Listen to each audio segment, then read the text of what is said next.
primeiro, dizer que tivemos hoje uma audiência pública muito produtiva, muito participativa, que tratou em relação à valorização dos servidores do município de Natal e a database que, por lei, se venceu em março e até o presente momento o prefeito Carlos Eduardo tem feito vistas grossas, tem tratado os servidores do município sem nenhuma valorização.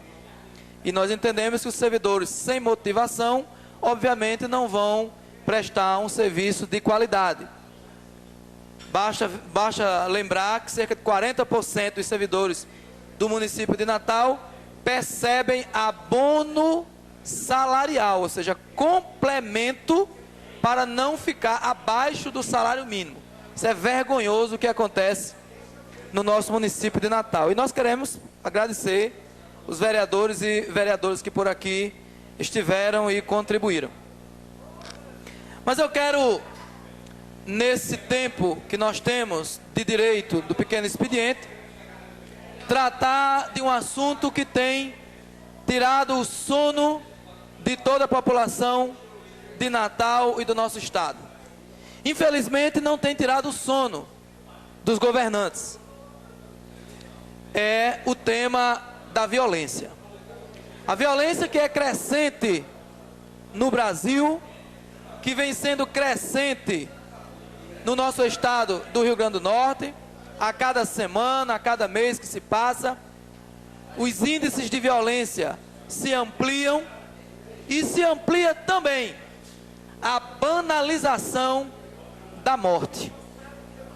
Parece-me que morrer virou algo muito normal e é até natural do ser humano morrer, mas não é natural ser assassinado.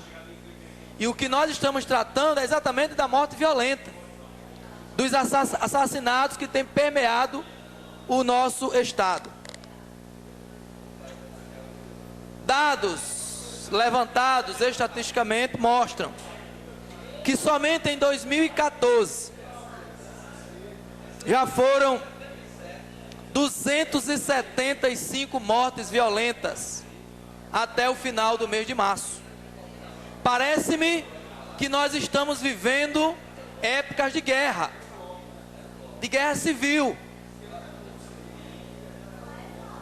Somente no mês de fevereiro foram 148 mortes violentas no nosso estado. Dentre essas, 38 na zona norte de Natal, que tem sido a região mais violenta dentre todas elas. E o bairro mais violento, o bairro onde eu resido, há 26 anos, o bairro Nossa Senhora da Apresentação, que registrou 11 mortes violentas. Não obstante a isso, a Polícia Militar e os bombeiros, a Associação de Subtenentes, Sargentos e os bombeiros militares já têm feito algumas mobilizações e caminhadas, e hoje aconteceu mais uma dessas caminhadas.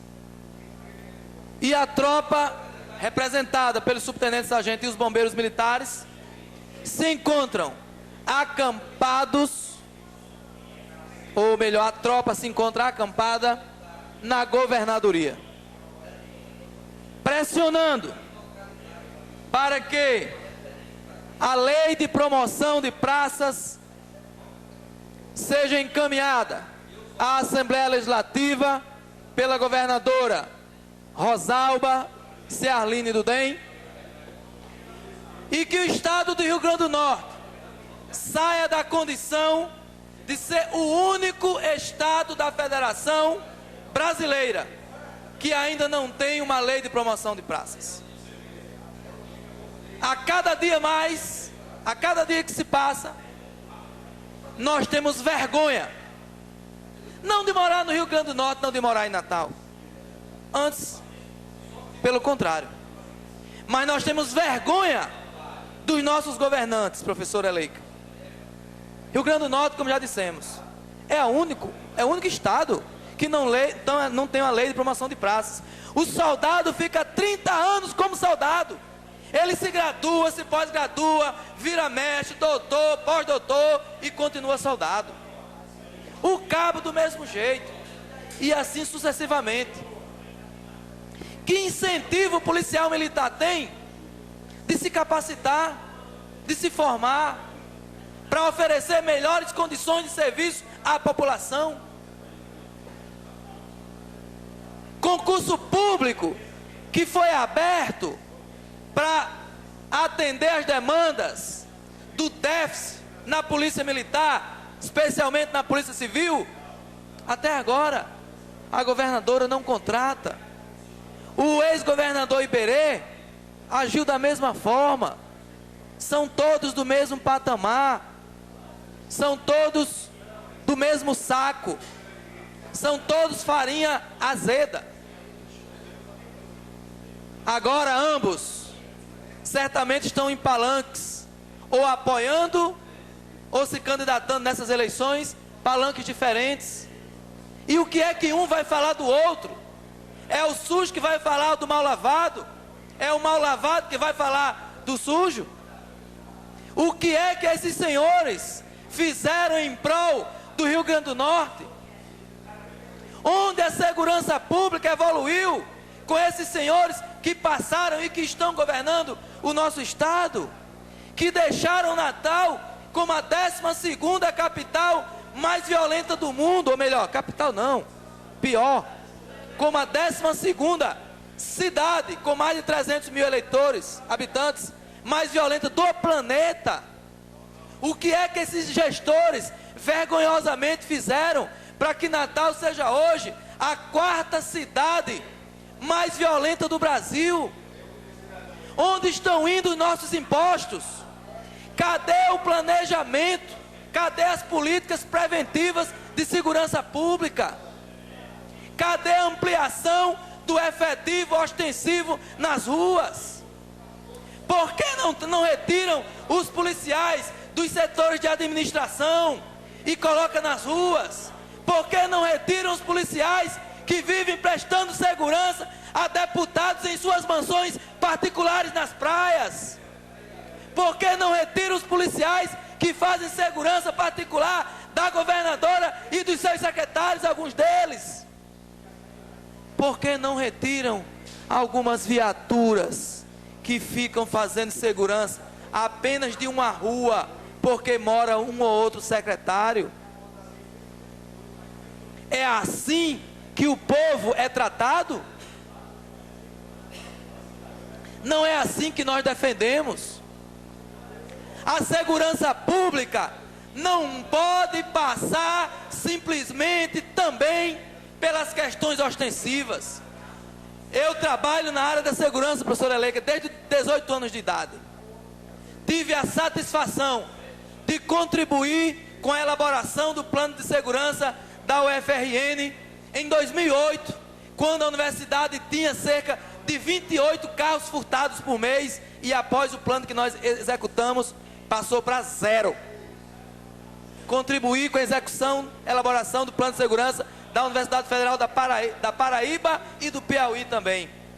Tenho respirado esse setor, essa área, desde 18 anos de idade.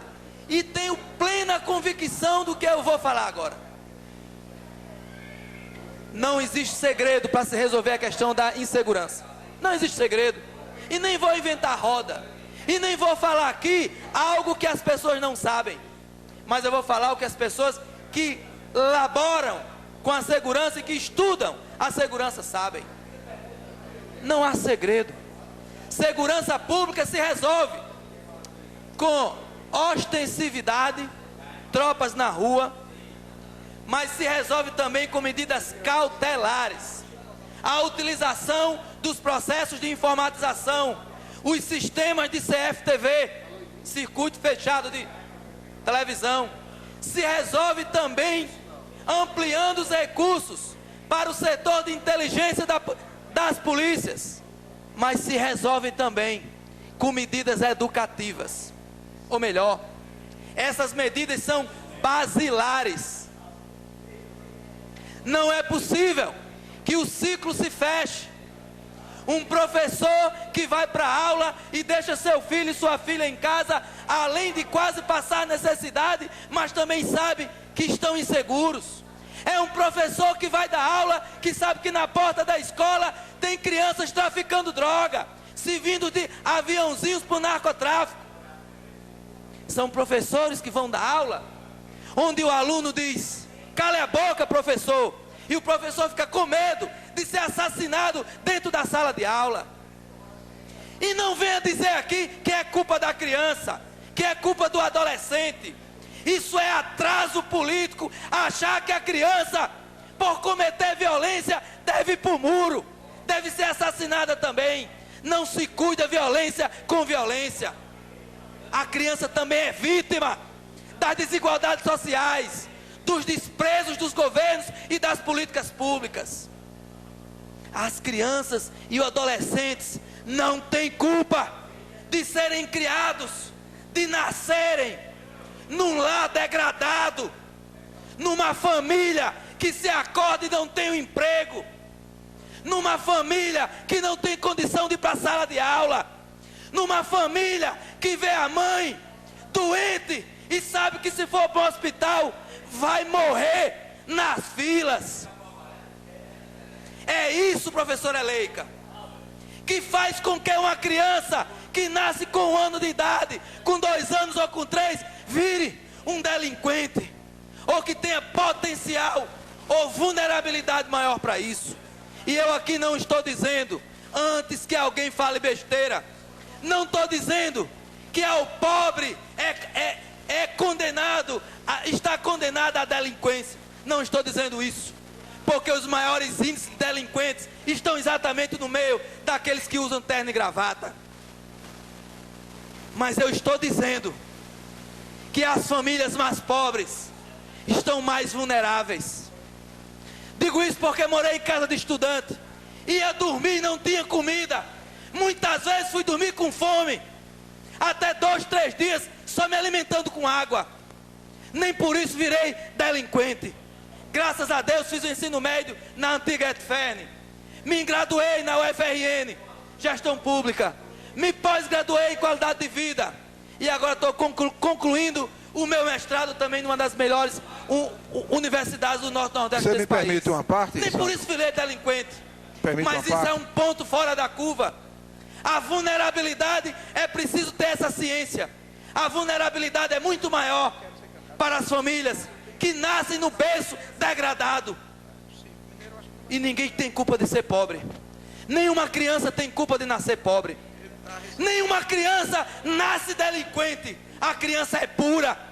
A criança nasce com toda a pureza divina. Mas o ser humano é um ser biopsicossocial. E agora os estudiosos já dizem, vereador Júlio, que o ser humano é um ser biopsicossocial e organizacional. Isso quer dizer que nós somos um complexo. Nós vivemos, nós somos feitos pela matéria, pelo corpo, pelo nosso psicológico, pelo nosso ambiente de trabalho e também pela organização, o meio, o local de residência que nós vivemos. É isso que forja o ser humano. É isso que faz o ser humano. E se o governo do estado não amplia as políticas públicas, os recursos para a área de educação, é impossível combater os índices de violência. Isso só acontece em médio e longo prazo. Isso não se faz com um condão, com a varinha mágica, não se faz. Por isso eu quero aqui dizer ao Ministério Público, aos órgãos judiciais, que já tratam uma possível greve dos policiais civis de forma criminalizada, que não podem fazer uma eventual greve, o que descumpre a Constituição Federal. Eu quero dizer para esses senhores, também do Judiciário, que abrem os olhos, que cobrem dos gestores, que cumpram a Constituição, que ampliem os recursos para a educação básica, educação média, educação superior, que ilumine as praças, que devolva a guarda municipal para tomar conta das escolas, das praças públicas e dos prédios públicos. Vereador Hugo Manso, eu quero pedir vereador Júlio, se puder, a aquiescência de mais 2 minutos. Está autorizado, vereador. Muito obrigado. Quero dar 1 minuto, passar 1 minuto para o vereador Hugo Manso e quero finalizar nesse último minuto que falta. Não, vereador, eu pedi uma parte no sentido de me somar, me congratular com o seu discurso, em especial quando você estava falando que foi aluno da Etferno. Quero deixar registrado que não foi meu aluno, porque naquela época que você era aluno, eu não era ainda professor da instituição. Mas é exatamente esse depoimento seu que se soma ao de Albert, quando aqui falou como ex-aluno, que se soma a diversas personalidades da nossa cidade, quando enaltece o seu crescimento pessoal, a sua integridade como homem, como cidadão, como mulher, a partir da escola, a partir da instituição escolar, seja ela a nossa Etferno, seja ela o antigo Ateneu de outras gerações, seja ela a escola confessional, o Colégio Marista, o Colégio Salesiano, mas o ambiente escolar, Paulo Freire nos dizia, é um local onde se faz amigos, é um local onde se finca raízes. Eu tenho amigos, Sandro, que foram meus colegas de ensino médio, de primário, que eu não tenho a menor convivência, mas ao encontrá-los em um ambiente social, em algum local, eu sinto aquela simpatia mútua, aquela energia, tipo assim, esse cara jamais fará uma maldade a mim ou a qualquer pessoa minha. Quando vê meus filhos, adoram o reencontro. Então, é isso que forma o caráter das pessoas. Então, meus parabéns e sucesso. Obrigado, vereador Hugo Manso. Com 1 minuto que falta, eu quero dizer que possivelmente, vereador Hugo Manso, se eu tivesse sido aluno de Vossa Excelência, quem sabe não estaria também num patamar mais avançado. Nesse 1 minuto que falta, eu quero aqui prestar enorme solidariedade à família do policial Frederico, cruelmente e covardemente assassinado. Algo que acontece, ele tinha usado 1 minuto, que ele só tem marcado 1, eu pedi. Ele botou 2. Algo que acontece nas periferias de Natal. Policial chegando em casa, sendo assaltado, tomado a sua pistola, mandaram o policial correr. Ele disse que não ia correr e esse foi o motivo da sua morte. Eu quero prestar aqui a nossa solidariedade à família. Nós estamos apresentando uma moção hoje aqui nesta casa, esperamos que seja aprovado, mas dizer em letras garrafais, não basta apenas Coronel Araújo, que informou que há um déficit de policiais militares da ordem de 4.406 policiais, mas não basta, seria insuficiente se o governo hoje contratasse esses 4.406 vereador, para concluir, policiais. Concluindo dizendo que o segredo é este, é investir especialmente na educação e nos processos preventivos. Essa é a receita e eu me coloco à disposição para contribuir para que o Rio Grande do Norte, humildemente, para que o Rio Grande do Norte saia dessa condição de violência onde as famílias não podem mais colocar o rosto na porta de casa. Muito obrigado, senhor presidente, senhoras e senhores, muito obrigado pela oportunidade.